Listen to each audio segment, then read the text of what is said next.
Assalamualaikum warahmatullahi wabarakatuh. Jumpa lagi bersama kami, Pena Media. Pada kesempatan kali ini, kami akan membagikan sebuah kisah. Tragedi tenggelamnya KMP Tampo Mas II di perairan Masalimbu.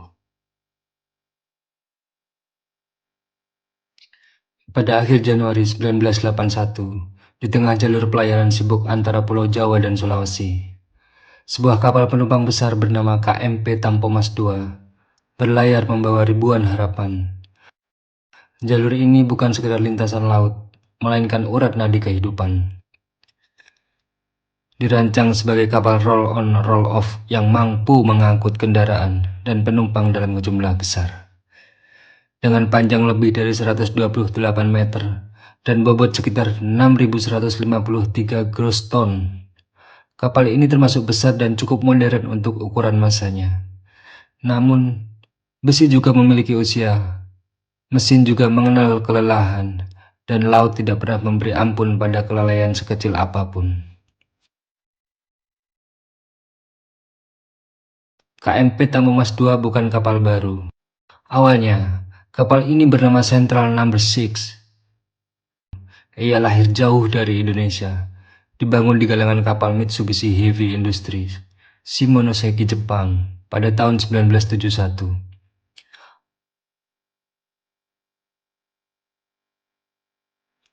Pada akhir dekade 1970-an, pemerintah Indonesia melalui PT Pelayaran Armada Niaga Nasional membeli kapal ini dari perusahaan asing bernama Panama. Nilai pembelian mencapai sekitar 8,3 juta dolar Amerika. Angka yang memicu kritik tajam karena usia kapal telah mendekati 10 tahun. Meski demikian, kebutuhan akan armada angkatan laut dianggap lebih mendesak daripada kekhawatiran teknis. Setelah masuk Indonesia, kapal ini dioperasikan oleh PT Pelni dan diberi nama KMP Tampo Mas II. Ia kemudian melayani rute padat Jakarta Ujung Pandang yang kini dikenal dengan Makassar. Pada Sabtu 24 Januari 1981, Tampo Mas II bersandar di Pelabuhan Tanjung Priok, Jakarta. Sejak pagi hari hingga sore hari, di dek penumpang, suasana tak kalah sesak. Keluarga menggelar tikar di lantai besi yang panas. Anak-anak berlarian di lorong sempit yang gelap.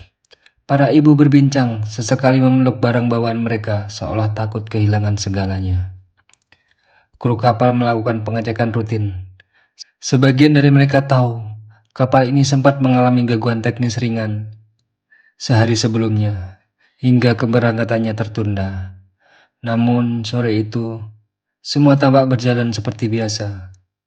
Tidak ada peringatan khusus, tidak ada tanda bahaya yang diumumkan secara terbuka. Di antara ratusan penumpang itu terdapat seorang pria berusia awal 30-an. Seorang pedagang kecil yang hendak kembali ke kampung halamannya di Sulawesi Selatan. Dalam narasi ini sebut saja Hasan. Hasan naik bersama istrinya dan seorang anak balita. Hasan duduk bersandar di dinding kapal, tangannya menghitung sisa uang hasil berdagang di Jakarta. Sementara pikirannya sudah melayang pada rumah dan keluarganya di kampung. Menjelang malam, sekitar pukul 7, tali tambat dilepaskan. Mesin kapal menderu dalam, menggetarkan badan kapal. KMP Tampo Mas II perlahan meninggalkan Tanjung Priok, bergerak ke utara sebelum berbelok ke timur memasuki Laut Jawa. Hari pertama pelayaran berjalan normal, ombak relatif stabil, meski angin musim barat mulai terasa. Hasan menghabiskan malam dengan bergantian menjaga anaknya dan berbincang dengan sesama pedagang yang menuju Makassar. Tidak ada pengarahan keselamatan, tidak ada simulasi evakuasi. Sebagian penumpang bahkan tidak tahu letak sekoci atau pelampung. Di atas kapal itu, keselamatan adalah sesuatu yang diandaikan, bukan dipersiapkan. Memasuki malam kedua, 25 Januari 1981, sekitar pukul 8 malam waktu setempat, sebuah kejadian kecil terjadi di dek kendaraan. Kejadian yang dalam hitungan menit berubah menjadi bencana besar. Api kecil muncul, Diduga berasal dari kebocoran bahan bakar salah satu kendaraan yang tersulut api rokok. Di ruang tertutup yang penuh kendaraan, bensin, oli, dan barang mudah terbakar, api dengan cepat membesar merayap tanpa ampun. Kru mencoba memadamkan api dengan alat pemadam ringan, namun usaha itu sia-sia. Ventilasi dek kendaraan justru mempercepat aliran oksigen. Lorong sempit berubah menjadi jebakan. Tangga menuju dek atas dipenuhi manusia yang berebut udara dan harapan. Hasan menggendong anaknya, menarik tangan istrinya dan bergerak mengikuti arus manusia. Asap membuat nafas terasa berat. Tangisan anak-anak dan jeritan orang dewasa tercampur menjadi satu. Beberapa orang terjatuh dan terinjak. Tidak ada pengarahan terkoordinasi. Beberapa kru berusaha membantu, namun jumlah penumpang jauh melampaui kemampuan pengendalian darurat. Api terus membesar, melalap dek kendaraan dan merambat ke struktur kapal. Panas terasa hingga dek atas. Besi mulai memuai, cat mengelupas.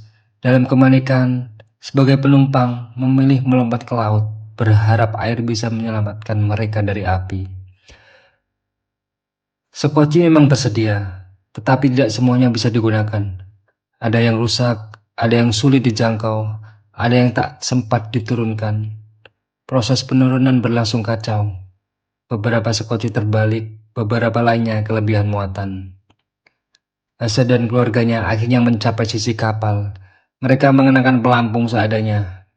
Dengan doa yang tercekat, mereka melompat ke laut, berenang menjauh dari kapal yang masih terbakar hebat.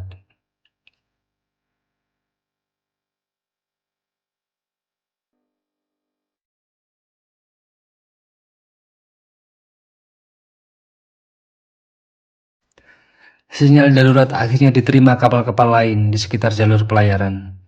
Salah satu pertama merespon adalah KM Sangihe. Kaptennya Agus Kasumirat memutuskan mengubah haluan meski resiko besar. Api masih berkobar dan ledakan bisa terjadi kapan saja. KM Sangihe mulai mengevakuasi korban yang mengapung dan sekoci yang terombang-ambing.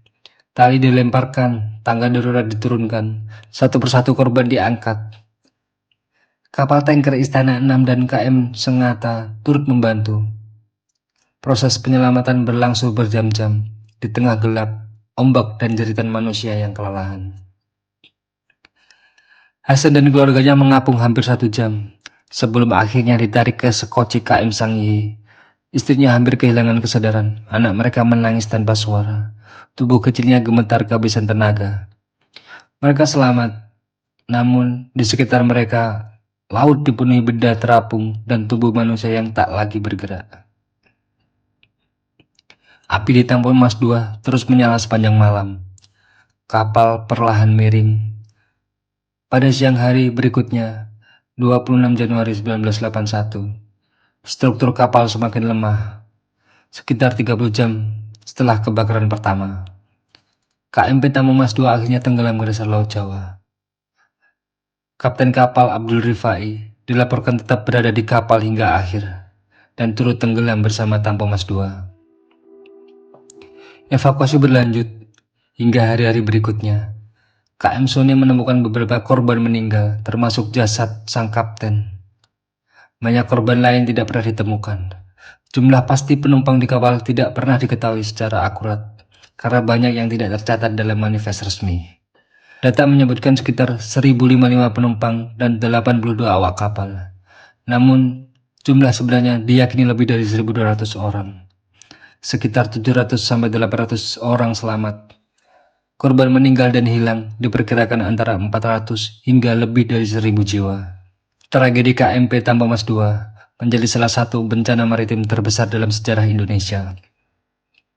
Investigasi pasca kejadian menyoroti berbagai kelemahan. Kapal tua yang tetap dioperasikan, pengawasan keselamatan yang longgar, ketiadaan sistem evakuasi efektif, serta lemahnya pendataan penumpang. Bagi Hasan, hidup berlanjut, namun dengan trauma yang tak pernah benar-benar hilang. Ia kehilangan banyak teman seperjalanan. Setiap suara mesin kapal dan bau asap selalu membawa ingatannya kembali ke malam itu. Namun, ia pulang dengan keluarganya, sebuah keberuntungan yang tak dimiliki ratusan keluarga lain. KMP Tambang Mas 2 kini tinggal nama dalam catatan sejarah. Jasadnya masih terbaring di dasar Laut Jawa. Kisahnya menjadi pengingat bahwa di laut, kelalaian kecil dapat berubah menjadi tragedi besar. Di balik angka korban, ada kehidupan yang tak pernah sampai tujuan. Demikian cerita yang dapat kami bagikan. Ambil hikmahnya dan buang buruknya. Jika ada kata-kata kurang berkenan dari cerita tersebut, kami mohon maaf. Atau mungkin ada informasi yang salah atau kurang, silahkan tulis di kolom komentar. Wassalamualaikum warahmatullahi wabarakatuh.